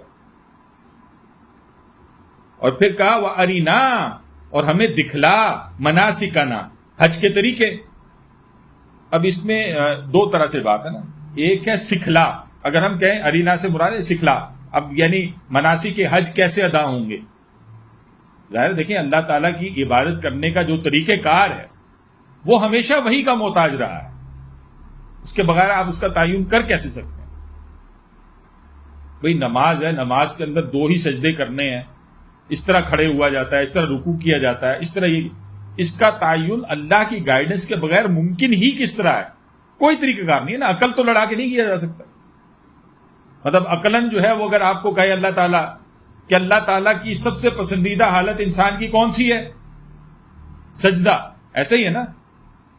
تو پھر انسان کے 2 سجدوں کی کیا ضرورت ہے یار؟ یہاں تو 5 سجدے ہونے چاہیے, یہاں 10 ہونے چاہیے. بلکہ جب ایک انسان کا زیادہ اللہ تعالیٰ سے تعلق بن جائے تو پھر تو اس کو سجدے میں ہی ہونا چاہیے. نہیں, اب یہ طریقہ کار اللہ تعالیٰ جیسے کہے گا اس کو فالو کرنا ہے. تو یا اللہ تو ہمیں سکھلا جیسے کہ حج کرنے کیا جاتا ہے, جس سے تو راضی ہوتا ہے وہ ہمیں مناسک سکھلا. اور دکھلا سے مراد جو ہے وہ امین احسن اصلاحی نے اس کی وضاحت یوں کی ہے کہ ظاہر ہے دیکھیں جیسے کہ رسول اللہ صلی اللہ علیہ وسلم کو بھی حضرت جبرائیل آئے اور انہوں نے جو ہے وضو کر کے دکھلایا, بتایا کہ ایسے کیا جاتا ہے. تو بعض اوقات فرشتے کے ذریعے سے جو ہے وہ باقاعدہ اس کی ڈیمانسٹریشن, یہ ہے کہ دوسری صورت یہ بھی ہوتی ہے کہ کسی خواب کے ذریعے سے, کیونکہ ہم جانتے ہیں کہ وحی کی ہی اقسام میں سے خاص طور پر انبیاء اور رسول کے ضمن میں وہی خود بھی یعنی خواب کی صورت میں بھی ایک ذریعہ ہے وہ. ٹھیک ہے, اس پہ لگاؤ ذرا, اس پہ آواز نہیں آ رہی. کیا پڑا ہے اس کی تھی پہ وہ لگتے ہی ہیں, کنیکٹ نہیں ہوتا. کل بھی اور میں نے تو دراز پہ ایک منٹ جی. نسرین اپنا اچھا, تو یہ جو مناسک ہیں اس کو جو ہے وہ تو ہمیں دکھلا دے یا سکھلا دے, یہ دونوں معنی ہو سکتے ہیں. اور پھر وَتُبْ عَلَيْنَا, اور ہماری توبہ قبول فرما. ہم انسان ہیں, بحیثیت انسان یا اللہ ہم گناہ گار ہوتے ہیں, ہم سے گناہ سرزد ہوتے ہیں. خاص طور پر انبیاء اور رسول کے ضمن میں اٹھا کر دیکھا جائے تو اتنے بڑے درجے پر وہ فائز ہیں کہ ظاہر ہے کچھ کام اگر اس سے تھوڑا سا نیچے بھی ہو گیا تو وہ ہمارے لیے تو شاید گناہ کا باعث نہ ہو, لیکن ان کے لیے خطا کی صورت میں ایک تھوڑی سی یعنی جس لیول پر جو ہے وہ پرفارم کرنا چاہیے تھا اس سے تو تھوڑا سا نیچے ہو جائے گا نا. تو وہ ہے کہ جس کی جو ہے وہ توبہ قبول فرمانے. اور یہ عام طور پر ہم سب کے لیے بھی ظاہر ہے اس میں رہنمائی ہے کہ انسان جو ہے وہ ہر حالت میں اس بات کو اپنے ذہن میں رکھے. وہ یہ دیکھیں اس میں دونوں چیزیں شامل ہیں نا. وہ جس کو ایمان کے حوالے سے کہا گیا بین الخوف والرجاء، یعنی رجا کے اعتبار سے دعا اگر ادھر اٹھا کے دیکھی جائے تو وہ تو یہ بنتی ہے اللہ تو ہمیں اپنا فرمانبردار بنا دے. امید ہے کہ یا اللہ ہم تجھ سے مانگ رہے ہیں تو ہمارے ساتھ یہ معاملہ تو ہمارے حق میں. اور اگر جو ہے وہ خوف کی بات کی جائے تو وَتُبْ عَلَيْنَا، اللہ بہرحال کر تو رہے ہیں لیکن تیری ذات جو ہے وہ اتنی بڑی ذات ہے، اتنی بڑی ذات ہے کہ ہم جو ہے وہ اس کا حق ادا کرنے کے لیے، حق تو یہ ہے کہ حق ادا نہ ہوا، یہ والی صورتحال. تو یا اللہ تو اس کو جو ہے ہمیں جو ہے معاف بھی فرما دے. اِنَّكَ أَنْتَ التَّوَّابُ الرَّحِيمُ، بے شک تو ہی توبہ قبول کرنے والا اور رحم کرنے والا. ربنا وبعث فیہم رسولا، اور اے ہمارے رب بھیج ہم ہی میں ان میں سے ایک رسول، منہم انہی میں سے. اب یہ کس کی بات ہو رہی ہے؟ یہ رسول اللہ صلی اللہ علیہ وسلم کی بات ہو رہی ہے. بنی اسماعیل والی جو جی، ضمیر ان کی چونکہ وہ اب اسماعیل کے ذریعے سے اب اس طرف بات ہوئی ہے اور ہم جانتے ہیں کہ ایک ہی رسول آئے ہیں یہاں پر، اور وہ کون ہے؟ محمد رسول اللہ صلی اللہ علیہ وسلم. تو لہٰذا یہاں پر جو ہے انہی کی بات ہو رہی ہے، محمد رسول اللہ علیہ وسلم کی بات ہو رہی ہے. تو ان میں سے بھیج فیہم رسولا، رسول. اچھا ایک تو چیز یہ کہ فیہم انہی میں سے، یعنی ہو یہ نہ ہو کہ وہ جو ہے وہ اب عربی، یہ تو عرب میں ہے نا رسول اللہ صلی اللہ علیہ وسلم، تو یہ نہ ہو کہ وہ محمد صلی اللہ علیہ وسلم جو ہے وہ ہو اجمی اور پھر کوئی ٹریول کر کے آ رہے ہیں عرب. اگر ایسا ہوگا تو مغایرت آ جائے گی نا، پھر تو ظاہر زبان کا بیریئر ہے اور 10 چیزیں ہیں جس کے طریقے سے پیغام کو پہنچانا اور وہ سارے معاملات ظاہر فرق ہو جاتے ہیں. لیکن جب آپ کہیں کہ 40 سالہ زندگی خود اپنی آنکھوں کے سامنے ان کی گزری ہے اور جس میں وہ ان کو صادق اور امین مان رہے ہیں، اور اب جب ان کے سامنے جو ہے وہ دعوت کو رکھا جا رہا ہے تو حقیقت تو یہی تھی نا کہ قبول کیا جاتا. تو اس لیے کہا کہ انہی میں سے بھیج، انہی کے نیٹو ہوں. رسولا منہم یتلو علیہم آیاتک، اور وہ ان پر تیری آیتیں پڑھ کر جو ہے وہ سنائے. یہ تلا یتلو کی کافی وضاحت پیچھے ہوئی ہے، پیچھے آیت میں اس کی وضاحت کی تھی کہ تلا یتلو یا تلاوت کے اعتبار سے صرف یہی بات نہیں کہ اس کی جو ہے ٹیکسٹ کو پڑھنا، بلکہ اس کو فالو کرنا. یعنی وہ رسول کیا ہو، وہ پورا ایک طریقہ کار وضع کر کے بتائیں، دکھائیں، سمجھائیں کس طرح سے جو ہے وہ اس کتاب کے اوپر عمل کیا جاتا ہے، اس کی تلاوت کی جاتی ہے. اس کے اصطلاحی معنوں میں بھی لیں گے اور اس کی ایک دوسرے لغوی مفہوم میں بھی اس بات کو لیا جائے گا. وَيُعَلِّمُهُمُ الْكِتَابَ، اور انہیں جو ہے وہ تعلیم دے کتاب کی، شریعت کی، جو اللہ تعالیٰ نے احکامات نازل کیے ہیں، جس کے حوالے سے میں پہلے بھی آپ کے سامنے وضاحت کر چکا ہوں کہ ایسی صورتیں بھی ہوتی ہیں کہ کلام اللہ میں جو ہے وہ ایک حکم آیا ہوا ہے، لیکن اب آپ اس کو پرفارم نہیں کر سکتے اس وقت تک کہ جب تک کہ آپ کو رسول نہ بتائے وقت کا. اب جیسے کہ قرآن میں جو ہے جتنی تاکید نماز کی ہوئی ہے، لیکن قرآن میں تو ایک بھی جگہ پر اس کا طریقہ کار واضح کیا ہی نہیں گیا کہ نماز پڑھی کیسے جائے گی. اس کے لیے سلو، جیسے تم نے مجھے دیکھا ہے ویسے تم نماز کو پڑھو. سلو کما رأیتمونی اصلی، ٹھیک ہے نا، ویسے. یا وہ جو آیتیں اتری تھیں کہ جب جو ہے صبح کی دھاری اور رات کی دھاری جو ہے وہ ایک دوسرے سے جدا ہونے لگے فجر کے وقت کے اعتبار سے اور ان چیزوں کے اعتبار سے، تو ایک صحابی ہیں انہوں نے جو ہے وہ چونکہ دھاگے کا مفہوم تھا، کوئی کالا دھاگا رکھ لیا اور سفید دھاگا رکھ لیا اور اس کو دیکھ رہے ہیں، کہا یہ مراد نہیں ہے، یہ تو فجر مراد ہے، یہ تو آسمان کی سفیدی اور آسمان کی کالا ہونا، اس سے جو ہے پھر فجر کا نکلنا، یہ تو اس کی بات ہو رہی ہے. سر یہ دوبارہ بتائیں بات، یہ دھاگا وہ جو ہے نا اس حوالے سے خاص طور پر کہ جب جو ہے وہ یعنی صبح کی سفید دھاری رات کی کالی دھاری سے علیحدہ ہونے لگے، فجر کے وقت کو واضح کیا نا اللہ تعالیٰ نے. اب اس سے انہوں نے سمجھا وہ دھاری دھاگا، اس سے مراد دیا دھاگا ہے کوئی، تو وہ دھاگا رکھ لیا اپنے پاس، اب اس کو دیکھنا سننے لگے یہ نہیں ہے مطلب اس کا. اچھا اسی طرح بہت سارے احکامات ہیں نا جو رسول اللہ صلی اللہ علیہ وسلم نے پھر آگاہی دی ہے نا، یہ اس طرح نہیں، اس طرح کرنے کا ہوتا ہے. شریعت دیکھیں اللہ تعالیٰ نے نازل فرمائی ہے، لیکن شریعت پر عمل درآمد کیسے کرنا ہے وہ ہے اللہ کے رسول پھر بتاتے ہیں کہ کیسے جو ہے عمل درآمد کرنا ہے. وَيُعَلِّمُهُمُ الْكِتَابَ وَالْحِكْمَةَ، اور حکمت، اب زیادہ میں اس کی تفصیل میں جاؤں گا نہیں، اس لیے کیونکہ یہ آیت جو ہے آپ کو یاد ہوگا سورہ جمعہ ہم نے پڑھ لی ہے، اور سورہ جمعہ کی جو ہے وہ مرکزی آیت ہے، اور وہاں ہم نے تفصیل سے اس کے اوپر جو ہے وہ بات ہم کر چکے ہیں، لہٰذا اب اس کو زیادہ کھولنے کی طرف فی الحال میں نہیں جاؤں گا اس لیے۔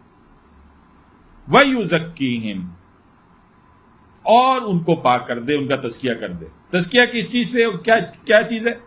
یعنی دل میں صرف اللہ کی محبت کا برقرار رہ جانا اور آخرت کا تعلق ہو جانا، یہ تزکیہ ایک انسان کا ہو جانا۔ یہ ہے جس کو ڈاکٹر صاحب کہتے ہیں کہ رسولوں کی بعثت کا اساسی منہج ہوتا ہے، یہ بنیادی چیز ہوتی ہے۔ اور رسول اللہ صلی اللہ علیہ وسلم کے ضمن میں اللہ تعالیٰ نے رسول اللہ صلی اللہ علیہ وسلم کو وہ جو قرآن دی ہے، اس کا آج ہمارے اوپر حق ہے کہ ہم جو ہے وہ اس اصول کے تحت اس کے ساتھ بالکل جڑ جائیں۔ اِنَّكَ أَنْتَ الْعَزِيزُ الْحَكِيمُ، بے شک تو ہی غالب ہے اور حکمت والا ہے۔ کلیئر ہے جی بات؟ جی سر کلیئر ہے۔ وَمَن يَرْغَبْ، اور جو کوئی منہ موڑے، ام ملت ابراہیم، ملت ابراہیم سے، یعنی جو طریقہ تھا، جو دین تھا ابراہیم کا، اس سے، الا من سفیہ نفس، سوائے اس کے کہ جس نے اپنے آپ کو احمق بنا دیا۔ کہا ومن یرغب، اور کون ہے کہ جو منہ موڑے ابراہیم علیہ السلام کے دین سے، مگر یہ کہ وہ ہے کہ جو جس نے اپنے آپ کو بے وقوف بنا لیا۔ یعنی ابراہیم علیہ السلام تو آپ دیکھیں وہ 14ویں کے چاند کی طرح یا وہ سورج کی طرح، ان کا اسوہ اتنا نمایاں ہے کہ اگر اس کے بعد بھی کوئی شک میں پڑ گیا تو وہ تو اپنی عقل پر ماتم کرے نا۔ جیسے تم نے 360 بت بنا دیے اور تم کہتے ہو ابراہیم علیہ السلام کے جاننے ماننے والے ہو، یا تم نے جو ہے حضرت عزیر علیہ السلام کو جو ہے وہ بیٹا بنا دیا، یہود کے حوالے سے دیکھا تو تمہاری مت ماری گئی ہے، تم نے دیکھا نہیں ابراہیم کون تھے۔ یا وہ نصارہ کے جو تم نے جو ہے وہ حضرت عیسیٰ علیہ السلام کو اللہ تعالیٰ کا صلبی بیٹا بنا دیا، تو غور کرو، تم خود احمق ہو، تم نے دیکھا ہی نہیں ابراہیم کون تھے۔ یہ ہے ومن رغب عن، یہ رغب عن، یہ جو اس حوالے سے ڈاکٹر صاحب اس کی وضاحت کرتے ہوئے کہتے ہیں کہ یہ جو رغبت کا معاملہ ہے نا عربی میں، یہ رغب الا اور رغب عن، یہ بالکل مفہوم پریپوزیشن کے حوالے سے چینج ہو جاتا ہے۔ یعنی رغب الا اگر ہوتا نا یہ رغب عن کی بجائے، تو کسی شے کی طرف رغبت کرنے کو کہتے ہیں، محبت کرنا ہونا، میلان ہونا، رغب الا۔ اور رغب عن سے مراد ہوتی ہے کسی شے سے متنفر ہو جانا۔ یعنی کون ہے جو کہ متنفر ہو جاتا ہے ابراہیم علیہ السلام کی ملت سے، الا من سفیہ نفس، یہ اس کا مفہوم یہ بنے گا۔ اور اسی حوالے سے وہ ہم رسول کی ایک حدیث بھی ہے نا جس میں آپ سے فرمایا فمن رغب عن سنتی فلیس منی، کہ جو ہماری جو سنت سے متنفر ہے اس کا ہمارے سے کوئی تعلق نہیں ہے۔ تو یہ رغب عن کا جو مفہوم ہے نا اس کی وضاحت یہاں پر ہونی چاہیے۔ دوسرا لفظ جو یہاں پر آ رہا ہے وہ آ رہا ہے سفیہ نفسہ، اس کو امین حسن اصلاحی کہتے ہیں کہ جس نے اپنا نصیب بگاڑ لیا، یعنی خود اپنے آپ کو حماقت میں مبتلا کر دیا۔ وہ شخص ہوتا ہے کہ جو ابراہیم علیہ السلام کی اس جو ہے وہ دین سے جو ہے وہ روح گردانی کر سکتا ہے، ورنہ حقیقت اتنی بڑی ہے کہ اگر ان حقائق کو اٹھا کر دیکھا جائے تو اس سے فرار ممکن نہیں۔ گویا اچھا اب آگے دیکھیں، وَلَقَدِ اسْتَفَيْنَاهُ فِي الدُّنْيَا، ابراہیم تو وہ ہیں اور بے شک ہم نے اسے دنیا میں چن لیا۔ وَإِنَّهُ فِي الْآخِرَةِ، اور بے شک وہ آخرت میں لَمِنَ الصَّالِحِينَ، نیکوکاروں میں سے۔ ابراہیم تو وہ ہیں کہ جن کو ہم نے دنیا میں بھی چنا اور آخرت میں بھی جو ہے وہ صالحین میں سے۔ دنیا میں چننا تمام تر انسانیت کی اگر امامت کے اعتبار سے جو کہا جائے تو وہ کس کو حاصل رہی ہے؟ حضرت ابراہیم علیہ السلام، ان کو جو امامت دی اللہ تعالیٰ نے۔ پھر انہی کی کڑی ہیں رسول اللہ صلی اللہ علیہ وسلم، انہی کی ملت پر ہیں، ملت ابراہیم پر ہیں خود رسول اللہ صلی اللہ علیہ وسلم۔ گویا اگر جو ہے وہ جیسے ابراہیم کے خلاف اگر جو ہے وہ تم ان کے دین کو اڈاپٹ نہیں کرتے تو اپنی عقل پر ماتم کرو، تم خود احمق اور بیوقوف ہو گئے بین ہی۔ اگر تم رسول اللہ صلی اللہ علیہ وسلم کو، چونکہ وہی اسی ملت ابراہیم ہی کے پیروکار ہیں، اگر ان کی جو ہے وہ پیروی نہیں کرو گے تو تم یہاں پر بھی وہ اصول وہی ہے، اگر اس سے اعراض کرو گے تو تب بھی صفیہ نفسہ کے معاملات جو ہے وہ ہوں گے۔ ایک آخری بات اس ضمن میں یہ بھی ذہن میں رکھیے کہ یہ جو ہے نا، یہ وَإِنَّهُ فِي الْآخِرَةِ لَمِنَ الصَّالِحِينَ، آخرت میں وہ صالحین میں سے ہوں گے۔ تو جب ہم نے سورہ فاتحہ پڑھی تھی، یا پھر جب ہم جو سورہ نساء پڑھیں گے، تو سورہ فاتحہ پہ ہم نے آخر پہ وہ جو دعا مانگی جا رہی ہے نا، جس میں جو ہے وہ کہا ایاک نعبد و ایاک نستعین اہدنا الصراط المستقیم، اور پھر کیا کہا تھا؟ صراط الذین انعمت علیہم، راستہ ان لوگوں کا جن پر تو نے انعام کیا۔ اور اس کی وضاحت میں پھر ہم نے سورہ نساء کی آیت کو دیکھا تھا کہ جس میں جو ہے وہ اللہ تعالیٰ وضاحت کرتا ہے کہ یہاں جو ہے وہ یعنی کون لوگ ہیں جن پر انعام کیا گیا، منعم علیہم لوگ کون ہیں، ٹھیک ہے، من الانبیاء والصدیقین والشہداء والصالحین، تو انبیاء ہیں، انبیاء اور رسول ہیں، صدیقین ہیں، شہداء اور صالحین۔ جبکہ یہاں پر جو ہے حضرت ابراہیم علیہ السلام کے حوالے سے صرف صالحین کا لفظ استعمال ہو رہا ہے۔ اس کو ذرا ذہن میں رکھ لیجئے کہ صالحین بسا اوقات جو ہے وہ عام نیکوکار کے لیے بھی استعمال ہوتا ہے، جیسے کہ اگر سورہ نساء کی اس آیت کے اعتبار سے دیکھا جائے تو وہاں پر ظاہر ہے انبیاء، صدیقین، شہداء، ان کے درجات تو بہت بلند ہیں نا جو صالحین کے ہیں، تو وہاں ایک عام نیکوکار کے اعتبار سے بات ہوئی، جبکہ بعض اوقات یہ چیز پورے گروپ کو ریپرزینٹ کر دیتی ہے۔ یہاں پر اب یہ پورے گروپ کی ریپرزینٹیشن ہے، یعنی یہاں جو صالحین کہا جا رہا ہے نا، تو یہ پورے گروپ کی ریپرزینٹیشن ہے، انبیاء رسول بھی ہیں اس میں شامل، اس میں صدیقین بھی ہیں، اس میں شہداء بھی ہیں، اور اس میں خود صالحین بھی ہیں۔ اور ظاہر ہے ابراہیم علیہ السلام کا جو رتبہ ہے وہ ہمارے سامنے ہے کہ ظاہر ہے وہ من الانبیاء ہیں، ان کا تعلق تو اس سے، تو یہ دوسرا معنی ہی یہاں پر جو ہے وہ مذکور نظر آتا ہے۔ تو یہ وہ جرم تھا کہ جس کی طرف جو ہے یہاں پر آگاہی دی گئی کہ یہ جو احمق پنا ہے یہ اسی انسان کا ہے کہ اگر وہ جو ہے اس بات کو نہ سمجھ پائے کہ ابراہیم کون تھے، اگر ابراہیم کی پہچان جو ہے وہ صحیح طور پر تمہیں حاصل ہو تو دو باتیں تو لازمن ہوں گی، ایک یہ کہ ملت ابراہیم کے تم پیروکار ہوگے، جس کا لازمی نتیجہ یہ ہوگا کہ تم توحید کے پیروکار ہوگے، تم کسی بیٹے کو یا بیٹیاں نہیں بناؤ گے اس کی ضمن میں، فرشتوں کو اللہ کی بیٹیاں نہیں بناؤ گے، یا پھر یہ کہ حضرت عزیر کو یا حضرت عیسیٰ کو ان کا بیٹا نہیں بناؤ گے، توحید پر کار بند ہوگے، کوئی 360 بت نہیں یہاں پر جو ہے لا کر رکھو گے، اور ملت ابراہیمی کی پیروی کرو گے، اور اسی کی ایکسٹینشن پہ پھر تم دیکھو گے کہ محمد رسول اللہ صلی اللہ علیہ وسلم آئے ہیں تو اسی ملت کی پیروی کرنے والے ہیں، اور ہیں بھی وہ رسول، تو اب انہی کی پیروی ہوگی۔ اور اگر یہ نہیں ہے تو پھر یہ تو سفیہہ نفسہ والی بات ہے، خود اپنے آپ کو بیوقوف بنانے والی بات ہے جو تم اپنے آپ کو بنا رہے ہو۔ تو یہ وہ حقیقت ہے جس کو یہاں پر جو ہے وہ بیان کیا گیا ہے۔ اللہ تعالیٰ سے دعا ہے کہ اللہ تعالیٰ ہمیں ان حقائق کو صحیح طور پر سمجھنے کی توفیق عطا فرمائے، اور ان آیات میں مذکور خاص طور پر جیسے